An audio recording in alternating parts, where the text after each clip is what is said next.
How are you guys doing? My name is Patrick. I represent Midwest Vintage and Heavy Seven Hearts. I'm here with Isidore Knox. Man, he's an amazing father, grandfather. He's done so much for our community.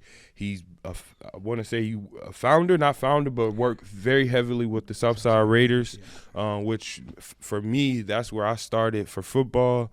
And not only that, man, I just think he's a great person, and he's doing things that, for me as a young entrepreneur, just a person in the community, I look up to what he's done and what he's doing because he's making a difference, and he's being transparent about it. Because I think that's where our community sometimes is hard to really show who we really are to the community, because then there could be repercussions. But I think he's done a great job of it because he's raised his son that's doing great things. He's raised his daughter that's doing great things, and his wife is amazing. So to get on to that, I want to say thank you for being here. And let's just have a conversation. Let's just talk about a little bit of everything. And so I want to start with, are you born and raised in Madison? No, I'm originally from Milwaukee. I grew up, in the inner city of Milwaukee. I came to Madison, I think, in 1982. But one of the good things from where I grew up was it was always about community. I always had mentors and adults in our neighborhood who encouraged us, let us know we could do whatever we wanted to do, and they had an expectation for us too, and they expected us not only to work hard, be successful, but then you have to give back to the community so they can also prosper too. So that's some of the traits that I brought with me. My wife is from Milwaukee too. She has that same community focused perspective. So when we moved to the south side of Madison, purposely moved to the south side of Madison because that's where we felt most comfortable. Our church, Mount Zion, was there. Yep. We had a community there, the Raiders at Penn Park. All of my nephews and my kids play there. And even I just have to think about my wife. She started a track program because there wasn't enough things for the girls to do. Yep. So probably 9 parents came together. She created the South Madison Panthers track team. It's over 25 years old now. They have a couple of junior Olympic champions. And hey, we always felt like, me and my wife had 5 kids, and we felt like anything that our kids wanted to do, there were other kids in the neighborhood, their friends, that wanted to do that too. Yep. So if it's there, you become a part of it and support it. But if it's not there, then you create it and support it. So that's kind of, I came from Milwaukee, but South Madison, I'm Southside now. Okay. That's who I am. Okay. So what was your childhood like, and did you grow up with both parents? No, I have an interesting family background. My parents are from southeast rural Kentucky, coal mining company, and I always say those people work hard, play hard, but they really are serious, hardworking people. They came to Milwaukee. I was born in Milwaukee. We moved to Detroit. I have half of my relatives live in Detroit, and then we moved back to Milwaukee, and that's kind of where I grew up. I have 4 other immediate siblings, but my dad was a professional photographer, and he was married about 4 times, so I have 8 other siblings. Yeah. Yep. But we all close. We all get along. Yep. I think 6 of us were born in Milwaukee. I have 3 siblings that were born in the Virgin Islands. That's where my dad ended up going. And so we all get together and have a good time. So, Okay. And I grew up in, most people, if you know Milwaukee, 2nd and Burleigh, it's right in the heart of the city. Ended up going to Rufus King High School. I'm a graduate of Rufus King High School. Yep. And I always laugh now. I'm right now. I'm in school, so I've been to 4 major universities. Wow. Worked all during that time, and ironically, All of my kids have college degrees, and one has a master's. My wife has a master's, and I'm now at age 69 finishing up my my bachelor's degree. Yeah. It's amazing, man. I got 175 credit hours. I'm gonna have more credits than anybody. Yes. But you know what? I worked hard, made sure my kids were successful, Yep. and now it's just time for me to just check off some bucket list. So I'm feeling really good at this point. Childhood dream job. Wow, what did I want to be when I was a kid? Yep. Wow, that's an interesting question. Part of having a dad that's a professional photographer, at an early age I was doing photography, but I Yep. kind of left that, and I'm one of those. I'm a political science major, Okay. but I hate politics. But guess what? I'm in politics. Yes. you know? Yep. And everybody, I guess the thing that people need to know is there's always going to be some political issues, because if you want to have some say so and some input into what's happening in your community and what's surrounding you, then you're going to have to get more involved. And that's one of the things I like to talk to younger people about. Start participating, because people are making decisions about your life, about things that impact you, Yep. and you need to really have a voice. So I guess I was one of those students that never really knew what I wanted to do, but Yep. I was just knew that I needed to learn more. I'm a lifelong learner, educate myself, and then sooner or later, those things will take you to where you need to be. And what jobs have you had in your career that are super, like, that have made you who you are or have made an impact on our community? Well, I really think all of those employment situations, you can take some positives from it and learn. So, growing up in Milwaukee, I was going to school. I started school at UWM and transferred to Marquette, but I was always working. So one of my first main jobs was working in the city of Milwaukee. There was a thing called CETA, which was a government thing to get you employment with a government job, and you have 18 months to find a department to become permanent in, So if I remember, I started out in the water department in Yep. Milwaukee. Then I eventually got to building inspection. That was a job I learned so much, because you used to have to go out, to the neighborhood. Yep. People weren't taking care of their lawn or painting their house. You talk to them. You might cite them and say, look, you got a month to start working on that. Yep. Sometimes you had positive experiences. Sometimes you had negative experiences. Yep. They might actually put their dog out on you. You know what I mean? But I learned so much about people. Yep. And a lot of people, they want to do better. They don't have the resources all the time. Yep. And so that was a real valuable job for me, because it helped me hone my communication skills Yep. and help you learn how to talk to people even when it may be adversarial, and try to help them understand, what needs to be done. Yep. I worked for the Milwaukee Public Schools in the Human Resource Department. That was a very interesting job, because what we would do is contract for people to do different kinds of workshops and trainings in the Milwaukee school Yep. system. And it's funny today, but one of the best educational series about diversity and things was done by Bill Cosby. He ain't that popular now, Yeah. but he did some amazing, legendary things Yep. in media. And, we all kind of don't like to say that now, but we have to be honest. Yep. He was a trailblazer in the area of media, got a lot of people to success. Yep. And so we would do that. Some people know Kwame Salter. Yep. He was one of the people we would contract, a lot of different people.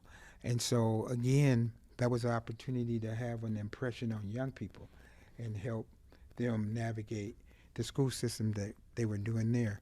But my most interesting job, I think, was my first state job. I was a prison guard at Dodge in Waupun. Okay. Okay, so think about that.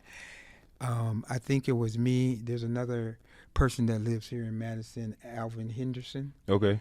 We went to the academy. It was 5 black people. That was their first central hiring process. And after the 6-week training, only 2 of us survived, me and Alvin Henderson. He's from Madison here. Okay. So he went to Wisconsin State Prison to work, and I went to Dodge across town to work. And that job was so valuable to me because that's where you really have to hone your communication skills. Yes. Because those inmates, they get to watch you 24/7. They can tell if you're being sincere or not, and you really have to be able to communicate well. Sometimes you have to be assertive, Yep. and they can see through, any kind of, I would say, BS that Yes. you're trying to run. And people, I talk to people now, and they say, "Man, that must have been a terror." I said, "No, it wasn't, because you communicated with people. You're trying to help people navigate that difficult situation. Yep. It's not a job where you should go in trying to punish people. Their punishment is they can't leave Yep. until X they amount. use their term." Yep. And so what I always tried to do was help them navigate the system, help them get what they needed to do, encourage them in a very difficult situation. Yep. And so I learned so much from that job that when I got promoted to a lieutenant, and then we helped open Goodland Hall over here in Madison, Yep. where they had the forensic patients. And at Central State in Waupun, they were just warehousing those folks. So they came here, they were getting treatment, and again, it's a situation where even though you're in a position of authority, it's really all about how you treat people, even your coworkers, Yep. in order to make the best out of that possibility. And eventually, I went into human resources in the state system, worked for several different state agencies, health and families, health and social services in the beginning, corrections. I worked for DNR for about 18 months. That was an interesting experience. Even there, one of my colleagues, Daryl Brazell, we created a program where we could get people in the city to go out camping, because we knew that people like to go fishing and doing all of that, but they didn't have the resources or the opportunities. So we created an urban camping program for young people. And then I worked for the Department of Administration for 9 years in equal opportunity. I've always worked in jobs where we're trying to help people get justice and get fairness. And so I will say over those years, I was fortunate enough to be in a position to help people get employment, help people progress through employment, contract compliance in terms of helping people like you, businesses. How can you help young businesses develop? And I'm really so proud of ex-Raiders like you, man, who constantly show us that the young people that we work with, they're totally worth it. Yep. They're totally worth the investment. Unfortunately, we don't have enough people who are reaching out and helping these young people and supporting them. And so that's something that I've been fortunate enough to always have a connection with young people, and always had employment where I could help people as well. And so how did you get involved to the Southside Raiders? Interestingly, when I moved on to the South Side, my nephews, Greg Doby, they played for the Raiders. Okay. So automatically we would go see my nephews. You might know Derek Stanley, Yes. played with the Rams. Yes. He's an ex-Raider. Yes. And so you're there to support the community and my nephews. My daughter Jennifer played for the Raiders. Yep. And then, of course, most of my other daughters were either cheerleaders for the Southside Raiders, and eventually my son played through the Yes, he played yes, with my son yes. through the Raiders. So the great thing about the Southside Raiders, it was started in the early 70s by Will Boyd Smith. Will Boyd was 17 years old when he started the Raiders, because he said he just wanted an opportunity for kids to play football. Well, now we're, I think, year 53, maybe. Okay. Wow. And so the Raiders are a community institution. They're not just a youth football and cheerleading program. Yep. Thousands of kids have come through. I'm a the product. Southside Raiders, Yes. exactly.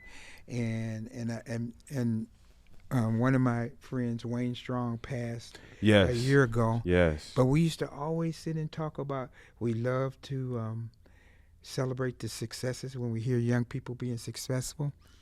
But on the flip side is we'd had to be there for the kids that failed too. Yep. We would go to court, support them, try to reach out to them when they were out trying to make it. It's really is a labor of love, I guess I would call it. And even now, we probably need that support for programs like the Raiders even more so today. And I was going to say, why was it so important for you to not only be the coach, where you coach through the week and then we get the Saturdays where it's fun, but then you're also continuing in their later life, where you're being a father figure, you're being a mentor. So why was that important? Well, we started out as fans. Yep. Then you end up getting involved, volunteering for the program, and then you begin to see how critically important a program like the Raiders are to young people. Someone was talking to me about the fact that for some of those kids, that is the only light that they might have. I used to get on a bus from all the way on the west side to get to the south side every practice and make sure I was there. Yeah. So it's that important for young people. And so I don't know how you can't not be involved. And so then I became after coaching a little while. And then I believe in letting these young folks coach because they're closer to the kids anyway. Yep. And then became co-director with Wayne. It was 2 years ago. It was a tough year without Wayne, but we still have some dedicated community people who support the program. And despite what people might think, we don't make any money. Yep. We're a 100% volunteer program. Yep. But those kids are worth it. I mean, before I came here, I just got off the phone with Jeff Mack Jr. Yeah. He was a Raider. Yep. And he's a bank manager, director at Park Bank. Yeah. And he's calling me, wanted me talk about Yes. the Raiders. He always talks about the Raiders first because he Yes. want to support us, and then some other community things. Yes. So I think I've gained more out of being associated with the Raiders than maybe those kids sometime, because I love when I'm walking down the street and they're like, "Hey, Coach Knox." I could feel totally safe, Yes. because Yes. everybody, all those kids know me. Yes. Their families know me. Yes. But the important thing is we have a lot of success stories. And it's important for our community to recognize that and keep supporting those institutions like that. Now, I do want to say that there are a lot of problems in our community. Yes. A lot of these young people are troubled. Yep. Their families are in crisis. Yep. So I think that's more important for those of us in the community to provide the support to them.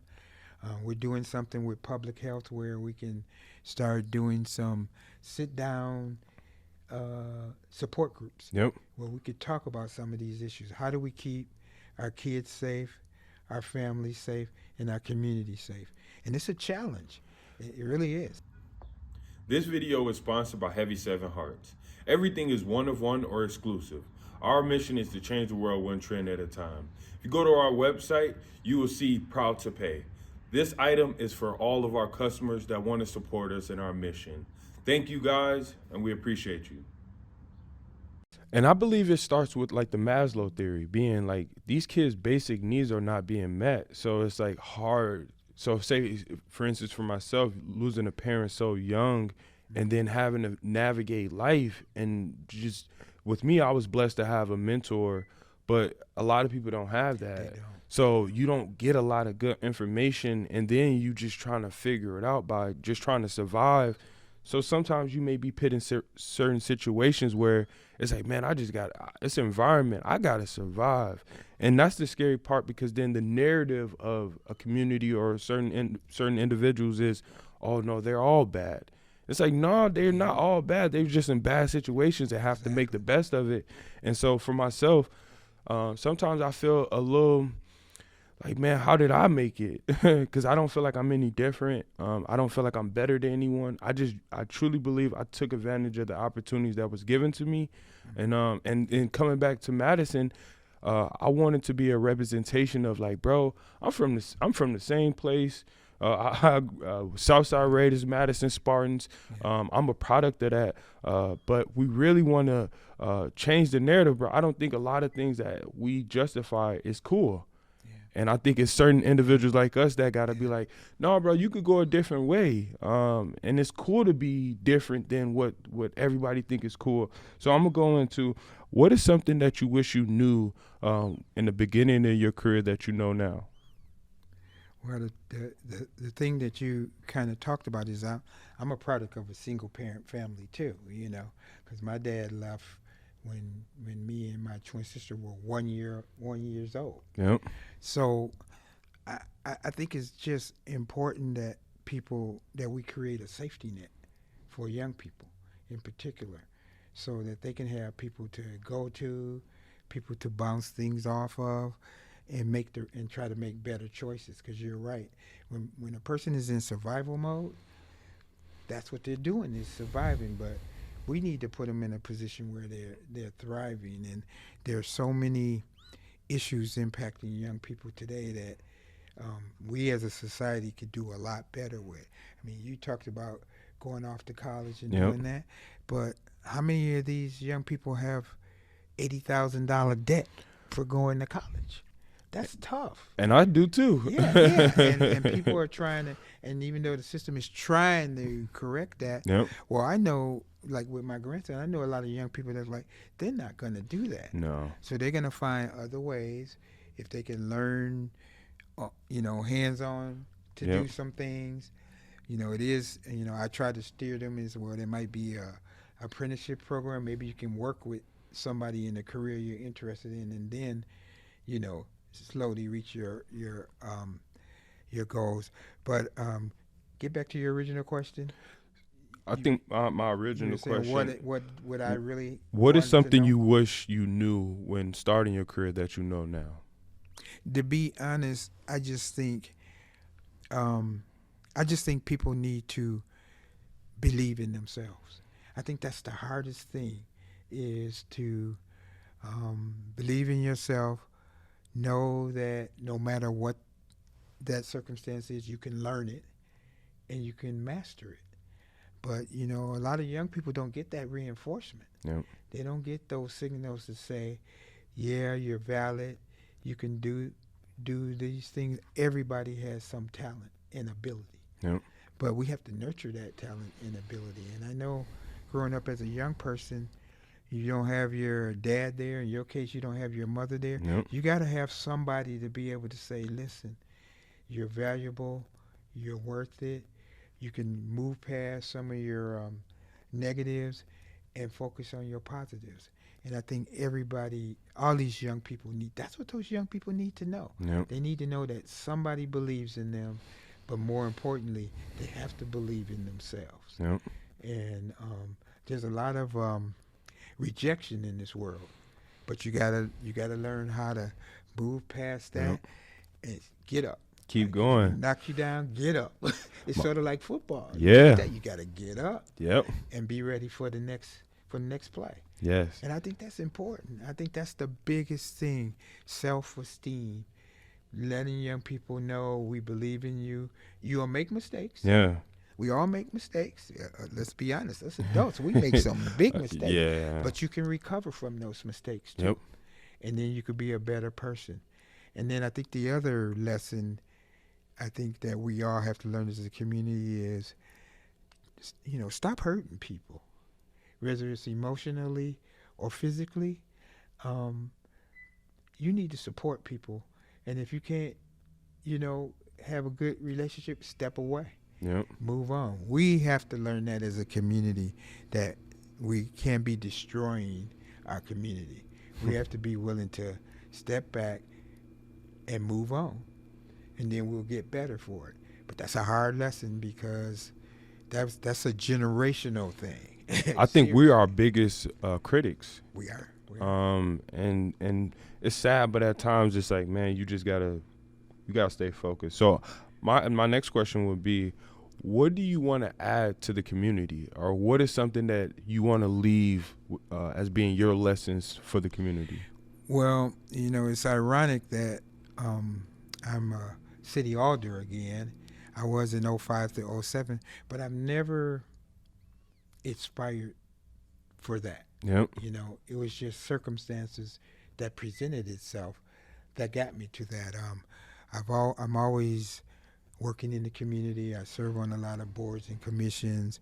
I want to have some say-so on how different things impact our community. And then sometimes you get in those situations where you're like, we need somebody to represent us. Yep. And then you look around, you don't see that person. So that's when you got to step up yourself. Yep. Because we have to be heard. We have to have a say in things.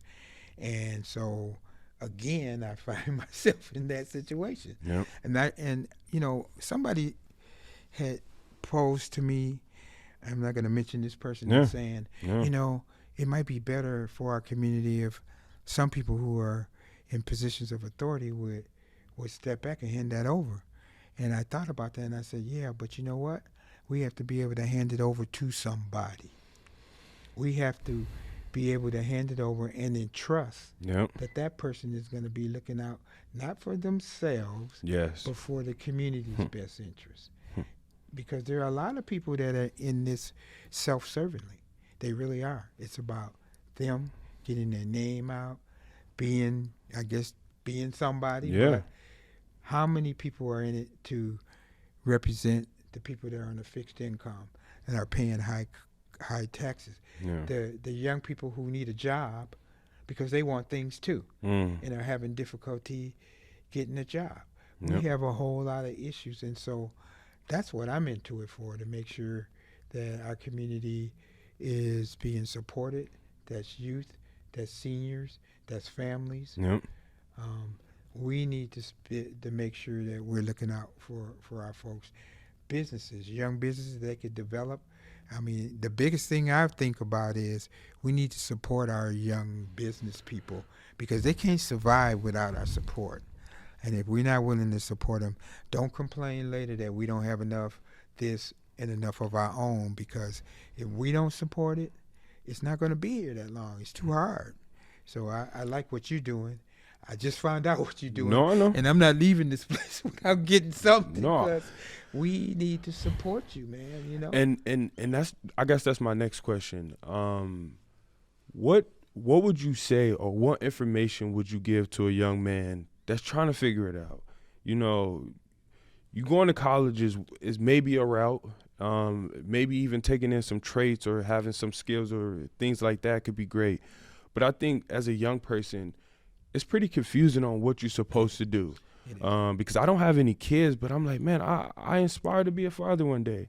So I need resources. I need to be able to have certain things established. So when I start my family, I'm not recreating generational things. Dysfunction. Yes, Yeah. and it's frustrating when I'm doing I think I'm doing everything I'm supposed to, but then my community doesn't support, and then I'm just like, man, I should just give up and go somewhere else.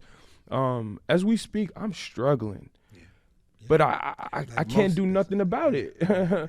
And so what information would you give to a young man that's trying to maybe be an entrepreneur, or maybe just trying to just be a productive citizen of our community? Well, I think, I started out with one, believe in yourself. Don't let anybody take that away from you. Yep. And they're going to be barriers. They're going to be difficult barriers. Look for resources that are out here. There are resources out here. They're not easy to obtain, Yes. as you've Yes. already said that. But there are some supportive resources out here. Take advantage of the opportunities. I heard you say that to me earlier. Yep. That You have to be willing to take advantage of whatever those opportunities Yep. are, and and keep fighting at it. But I think it's the overall community that has to be more supportive for young people too, Yep. and that's difficult, and that's why I do some of the things I do, because we got to keep supporting young people so they know they matter, and then find your path. You know, everybody has a plan. I tell my grandson this all the time. You know how you are when you graduate from high school when you're 18 and 19. Yep. You have a plan, and I said, you know, you're gonna have to do plan A, B, C, and D, maybe even more Yes. before you reach your goal. But have it. Have your goal. It might change a little bit. You might have to navigate around to get to it. I could think about my career to how I got to where Yep. I am, but do what's necessary incrementally to move to that next step. And then at that next step, you got to figure out, okay, what's my, and you might end up taking 2 steps back. We all have setbacks, Yep. but then just get back to focus on what it is that you're trying to accomplish, and but always look for support resources along the way, Yep. so you don't have to reinvent the wheel, Okay. because a lot of times that's what we're doing when somebody can say, you know what, I think I can help you get here, you know, easier, Yeah. and then support them.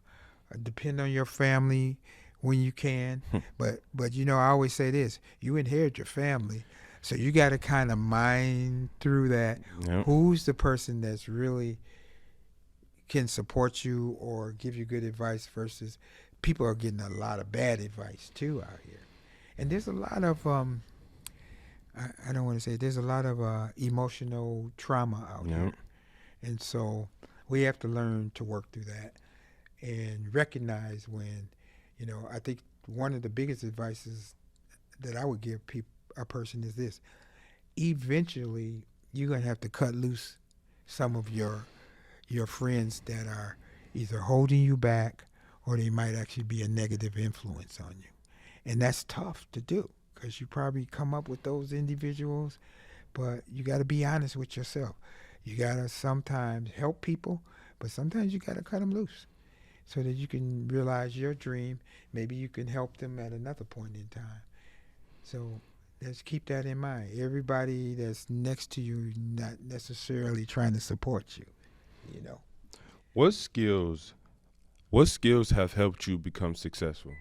One of the things real basically, I'm a reader. I've always been a lifelong reader. I'm fortunate that at a young age, through my older brother, I got a love for reading. When you can do that, you can probably learn just about anything. Now the new generation, they learn on YouTube. Yeah, YouTube University. You can learn a lot Yep. on YouTube too, but be careful of the other stuff you're learning on social media, because some of it isn't, you know, Yep. some of it's not legit. Yep. But there's different ways of learning now. And look, I'm going to school now, and it's all online. I thought I would never do online Yep. learning, you know, but it's the way to do it. And so be a lifelong learner.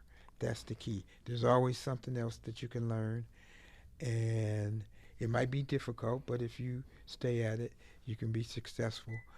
Those are the things I would say. Take advantage of the opportunities, cut loose of your negative influences, Yep. and be a lifelong learner. And then you can reach your goal. And don't beat yourself up. You mentioned that before. Yep. That sometimes we can be our own worst enemy. Just believe in yourself, and then constantly try to move off the negative things, Yep. and gravitate to the positive Yep. things. And that's not easy, you know. That's a daily job, to be honest. Everybody's got to work on being a better person. Once you do that, I always tell people, you know, don't worry about that other person. Work on you, and then you'll find that other person that'll like what they see in you. Yep. Sometimes we always trying to get something, instead of like, wait a minute, maybe I need to sit back and be a better me, you know. Yes. And that's it. Yeah. Who and what influences you? Well, growing up, like I said, I had many male role models. You know, one thing that's different today is the neighborhood I grew up in, because of how our community was and circumstances. We had doctors, lawyers, mechanics, Yeah. teachers. All of them Hmm. lived in our community Hmm. because they couldn't live in those other Yeah. communities at the time. So we had an advantage because we actually could see successful professional people in our neighborhood, even though there was poverty in our neighborhood too. I shared this with somebody. You talk about sports figures, and we used to have one of the Milwaukee Braves used to be in Milwaukee, right? Yep. We had Felix Mantilla lived down the street, had the best house in the neighborhood with a big white fence, but we played ball with his son. So we actually had access to an actual professional Baseball sports player. person. Yes. You don't have that today. You Yes. ain't gonna live around the corner from Whoever, whatever. whoever, Yes. because now they live out in the burbs Yes. and stuff. So part of the challenge now is a lot of those kind of heroes have left the community, but we have other heroes, you know, in our community, you know, that we can see all the time. Yep. And so, and I kind of like them better because they everyday heroes. They work. Yes. They might be the postman. They might be the coach. They might be whatever. Yes. And so, those role models are there. You know, seek them out, and they will support you. I think those are some of the things that young people need to gravitate to. And then even us, I have a group of friends. We work on ourselves too. We have to because we get tired sometimes or Yes. beat down sometimes. It's like, look, we know somebody's got to do this over here. We may not want to, but who's gonna step up? Because we got to step up because the other generation depends on us, Yes. and then we'll be able to hand it off and know they're gonna look out for us and they're gonna look out for this community. Yes. We don't have to agree all the time, but we do need to support each other. Yes. And what is your favorite quote and why? Oh wow, I don't know what is my favorite quote.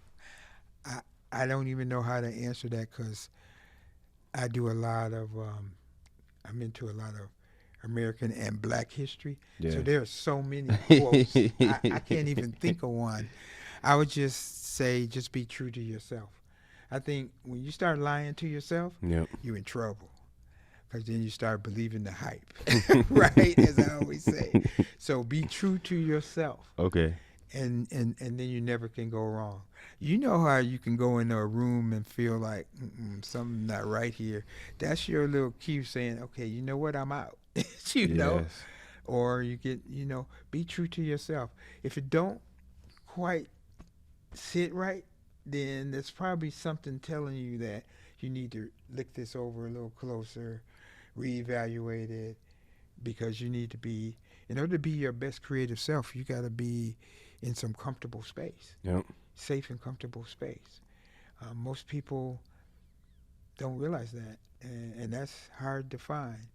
And even though we all got to grind it, you grinding right Yep. now. We all got to grind. That's what I tell young people. I said, yeah, it's hard. I said, man, look. So we were at a council meeting, and the big debate was, does a council member want to double their salary? And, one of my perspectives was, it's not that we aren't deserving. I said, but the reality is, we took this on not for the money. Mm. We said we want to represent the constituents. Well, here's what people are dealing with. Cost of food is high. Yep. Interest rates high. Rent and mortgage is high. Everything. So what is it going to look like? I was telling one of my guys, I said, what is it going to look like next year when we have this difficult budget? Mm. Everybody's paying extra. We're cutting services, maybe freezing positions, and then we get a double salary increase. Mm. I said, that's a bad look. I said, we can't do it. I just said it would be irresponsible for us to do that. And I got a lot of pushback from my colleagues, Mm. but I was like, that's why they call it public service. Mm. You there to serve. Now, if it's your job, you're getting paid, but the bottom line is you are not there to make money. Hmm. That's not what you're there for. Hmm. So that's an example of really need to make sure that you're sending the right message. You know, your business, part of it is marketing. Yep. But you have to be you. You got to put your best Yes. look forward, and that wouldn't be a good look. So I opposed that. I caught a lot of flack, Yep. you know. But it's like, look, I'm not going to get my bread and butter here. And then someone tried to hit me with, yeah, but you have a pension. I said, yeah, that's 36 years of hard work I put in for that pension. I earned it. And sooner or later, you're going to have to grind a little bit Yep. in order to Be rewarded. reward. Yep. Sometimes it's skill sets. You got to work for a while to get those skill sets down. Then you can branch out on your own. And how do we support the community? A couple of ways. The first thing I would say is be a participant in your community. You know, there's a lot of city and county and state government boards and commissions that make decisions about our welfare all the time. Mm. But if we're not sitting at the table, Mm. we don't get to get involved in that discussion. So whether it's being on your local neighborhood nonprofit, whatever it is, if you want your voice to be heard, you're going to have to participate. If we sit back and say, oh, somebody's going to take care of that and be lazy, guess what? The freeway going to come through your neighborhood, and then you're going to wonder what happened. Hmm. Because you weren't paying attention. Hmm. For somebody like me, I need the community's voice backing me up so they won't say I'm just talking out my head. Yep.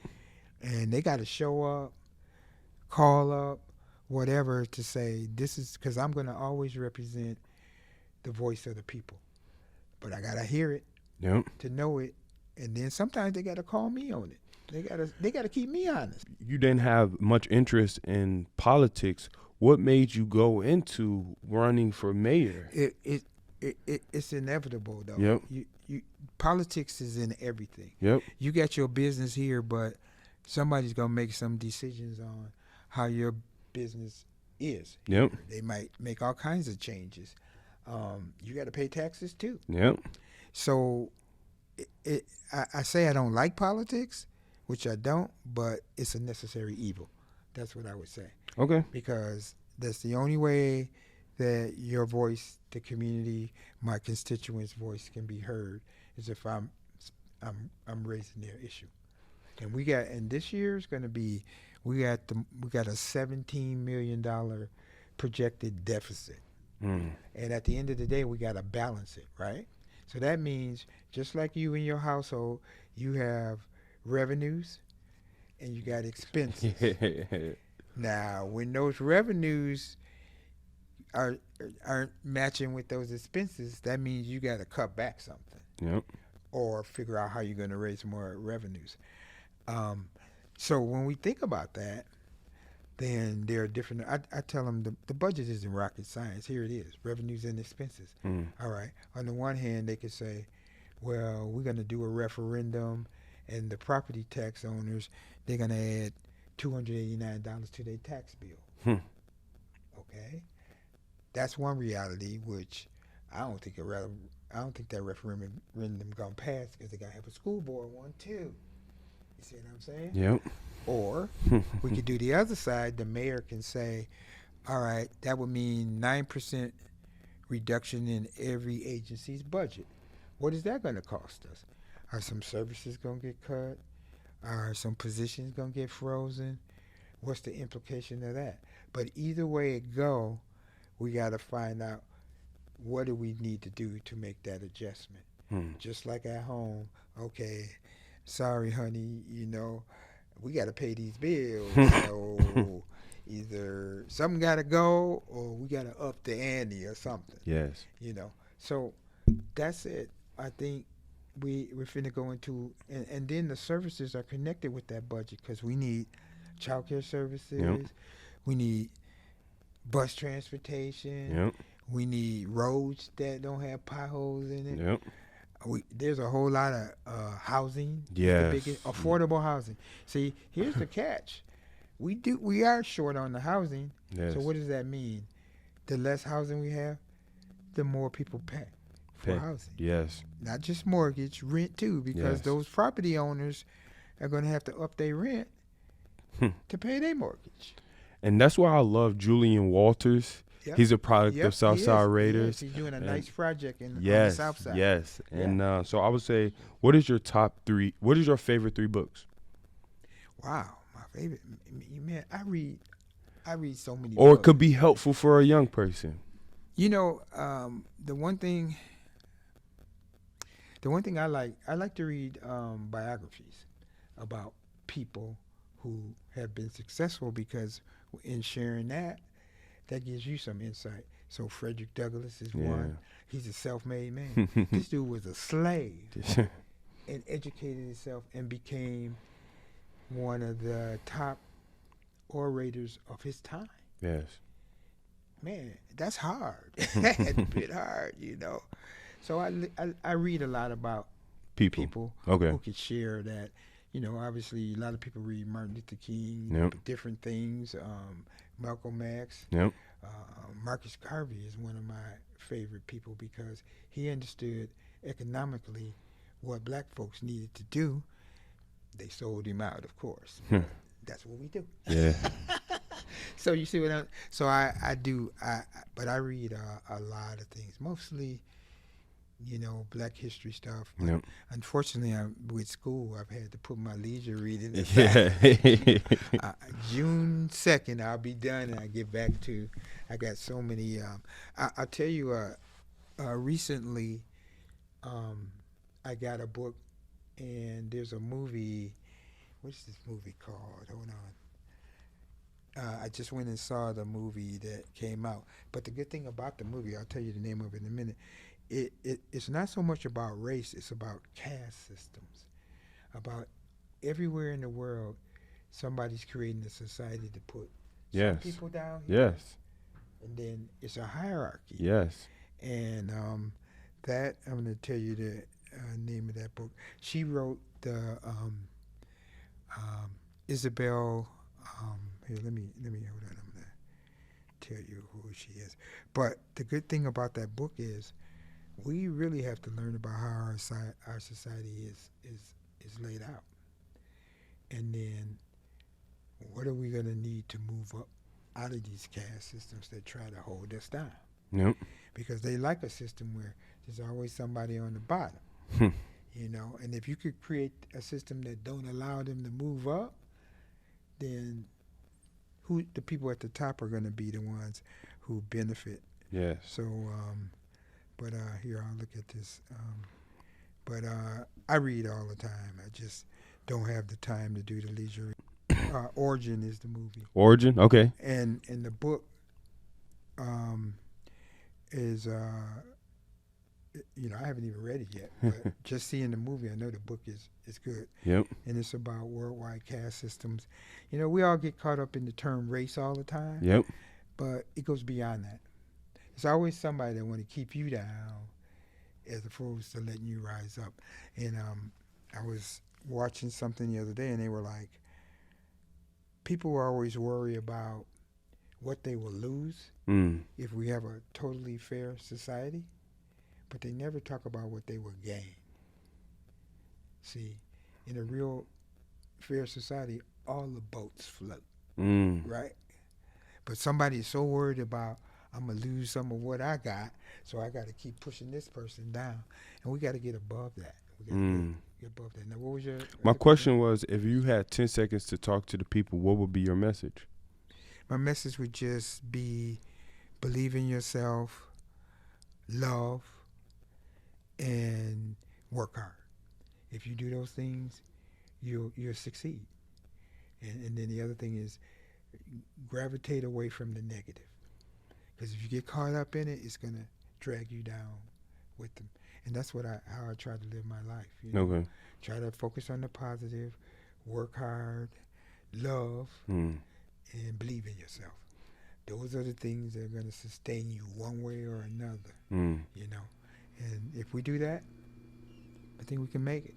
And I'll end it off with, is there anything that you're working on or something that you have like a 2-year plan that you like, man, I really want the people to know about this? I really just think I come to the conclusion that the community needs to be healed. We need healing. So I really would like to see a lot of like focus groups where we literally sit down and talk about issues that are impacting us, where people can share Yeah. solutions to those problems. And if we can start doing that multi-generationally, I think we can help ourselves as a community. Young people and the stuff they're dealing with, they need that circle. Yep. Parents and them, they need that circle. Seniors, we need it. We all, because we can help each other. Yep. But we have to have the ability to sit down and have those discussions and then physically put those to action. It's not enough to discuss it. You got to actually do something to help make that a difference. I think that would do so much Yep. in our community because there's so much trauma.